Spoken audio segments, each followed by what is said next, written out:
Ver Mais começa falando de uma doença que a cada 37 segundos mata uma pessoa no mundo, a trombose. Popularmente as pessoas conhecem como um coágulo na veia ou no cérebro, mas para explicar direitinho nós recebemos a médica angiologista a doutora Marina Marcon. Doutora, muito obrigada pela presença aqui com a gente, tudo bom? Tudo bem, obrigada a vocês pelo convite. Fique bem à vontade. Então, a trombose, existem vários tipos, né?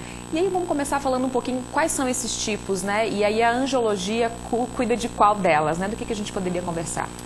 Então, nós temos basicamente dois tipos de trombose, né? A trombose venosa e a trombose arterial. A venosa ocorre dentro de uma veia, seja ela profunda ou superficial, e a trombose arterial ela vai acontecer dentro de uma artéria. Tá? A venosa é a mais comum ou entre elas existe a que mais predomina ou não? É difícil, são coisas diferentes, né? A trombose venosa é mais comum, mas doenças como um AVC, um próprio infarto, ele pode ser definido também como uma trombose, nada mais é do que uma trombose dentro de uma artéria, que é o infarto, né? Então, ambas são bastante comuns. E o que causa a trombose? Aí depende de qual tipo de trombose a gente está falando, né? No caso da trombose venosa, ela é a formação de um coágulo dentro de uma veia, né? A formação desse coágulo ela é desencadeada por uma série de fatores, geralmente associação de fatores, né? Então, podem ser uma cirurgia, a presença de alguma outra comorbidade, um câncer, alguns fatores inerentes à própria pessoa, como as trombofilias, que podem ser hereditárias ou adquiridas, né? Imobilidade, uma série de fatores, tabagismo, obesidade. Pode ser genética ou hereditária? Sim, em alguns casos, né, nós temos famílias inteiras que são acometidas por tromboses, tanto as arteriais quanto as venosas, mais nas venosas, tá? Mas nós temos famílias que têm algumas mutações genéticas e essas mutações propiciam a formação de coágulos dentro das veias ou das artérias. Nas venosas, né, pode acontecer em qualquer parte do corpo, doutora? Sim, qualquer veia pode ser acometida por uma trombose, né? A gente chama de tromboflebite superficial quando acomete as veias mais superficiais, como uma safena ou até muitas vezes após a infusão de medicamento nas veias dos braços, enfim, em alguns casos.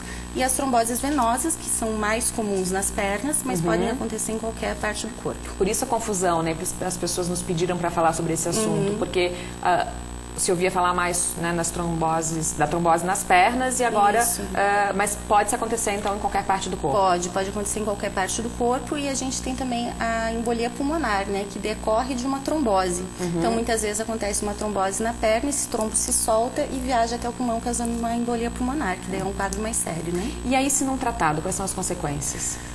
Bom, são diversas consequências. A própria embolia pulmonar, como eu falei, pode ser uma delas, que é quando solta esse trombo e ele vai até o pulmão causando um distúrbio ventilatório, enfim.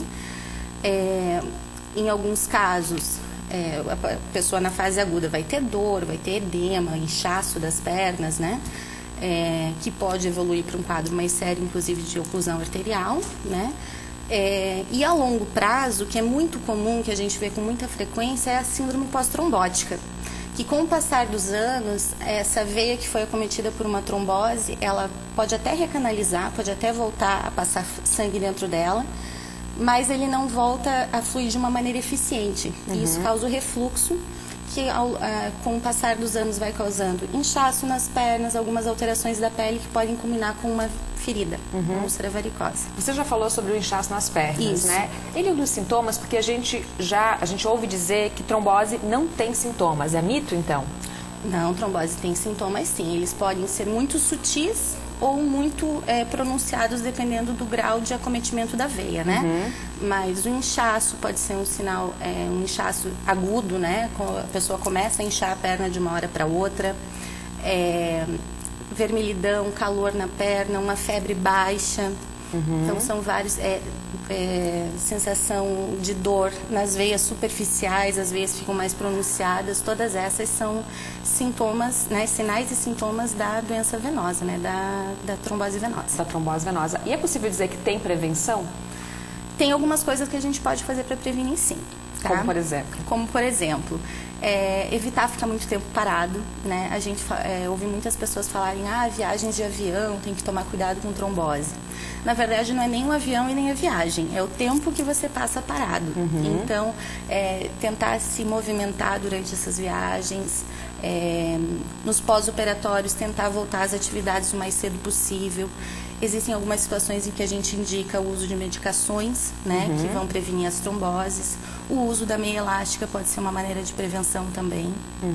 Se eu tenho caso na família, eu tenho que fazer essa prevenção, procurar um médico. Como é que funciona nesse caso, doutora? A gente doutora? indica que em famílias que têm vários casos de trombose, a pessoa faça uma avaliação com o angiologista para identificar se isso é ao acaso ou se existe uma trombofilia naquela família. Não quer dizer que você necessariamente vai ter que se tratar por uma trombofilia imediatamente, mas aí sim tomar alguns cuidados para evitar que venha desenvolver uma trombose nessas situações mais específicas, né? Como é que funciona o exame para saber se tem ou não tem esse risco, se tem ou não tem trombose?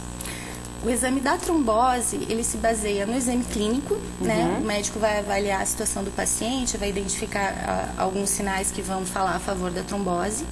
Existe o exame de ecodoppler vascular, né? Que é um ultrassom das veias que a gente faz. Principalmente o teste de incompressibilidade, que a gente faz. Um exame muito rápido, muito fácil de fazer, com uma efetividade muito boa para diagnosticar. E existem alguns exames laboratoriais também. Aí, quando a gente fala das trombofilias, desses testes genéticos, existem alguns testes genéticos que a gente solicita em algumas situações, não é para todo mundo, tá?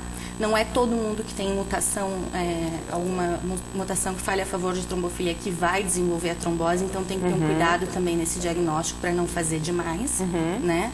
E a gente consegue fazer através de alguns exames de sangue. Tá certo. Tem várias perguntas ainda. Aliás, isso foi uma sugestão de um telespectador nosso. Vou pedir para a doutora continuar com a gente mais um pouquinho, pode ser? Para a gente responder todas essas perguntas que estão chegando dos telespectadores e outras ainda. Tá bem.